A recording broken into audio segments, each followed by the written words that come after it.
Welcome. We got a question that came into the ministry that asks how Christians can seemingly be rejoicing and celebrating the death of Osama bin Laden. It's an interesting thought, and the way to address this is really twofold. One, break down what the question really is assuming or asking. Are Christians celebrating the death of an individual? Or, as it said in the question, are they celebrating or rejoicing over the fact that someone is in hell? So let's deal with this as a Christian response. Christians should not be rejoicing over the death of anybody who is not a believer in the Lord Jesus Christ, because of the fact that without the redemption of Christ, then they will spend eternity in a lake of fire, and that's nothing to rejoice about. We should be upset and weeping in a sense over that. But the question, should we be rejoicing over or celebrating the death of Osama bin Laden? The issue really isn't that we're celebrating the death of Osama bin Laden, but we are celebrating justice being served. And that's a totally different thing. What the right response would be is to celebrate the justice meted out by the American government on someone who committed or organized attacks on the country. To give some scriptural basis for that, where would I see? Well, if you go to 2 Samuel chapter 1, you'll see there that David this is right after the death of King Saul.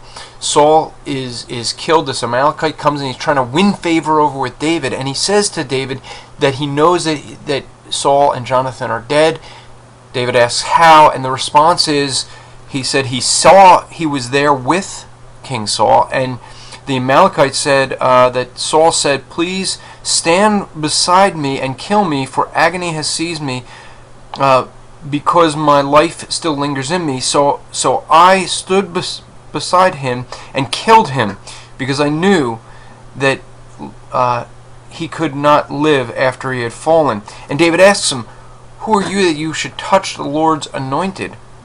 And so in the end, after David is mourning and weeping over the death, but then in verse 16 of 2 Samuel 1 it says, "And David called one of the young men and said, 'Go cut him down,'" referring to the Amalekite, "and strike." So he struck him and he died. David said to him, "Your blood is upon your head, for your mouth has testified against you, saying, 'I have killed the Lord's anointed.'" And that's the issue.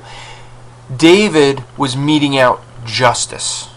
And that's what America did with Osama bin Laden. And no one's rejoicing over the death of Osama bin Laden, or they shouldn't be. They shouldn't be celebrating the fact that he's spending eternity in a lake of fire. But what's being celebrated is that the justice that God has given us, and we are meting it out. And when justice is served, it reflects back on the Creator who gave us justice, and therefore we can rejoice in justice being served. But we shouldn't be rejoicing in the death of any individual apart from someone who knows Christ and is spending eternity with Him. So some things to think about. Go out and make sure the way we respond doesn't be perceived in a wrong way, but that we're rejoicing in the justice of God being served on earth. Now go out and strive to make today an eternal day for the glory of God.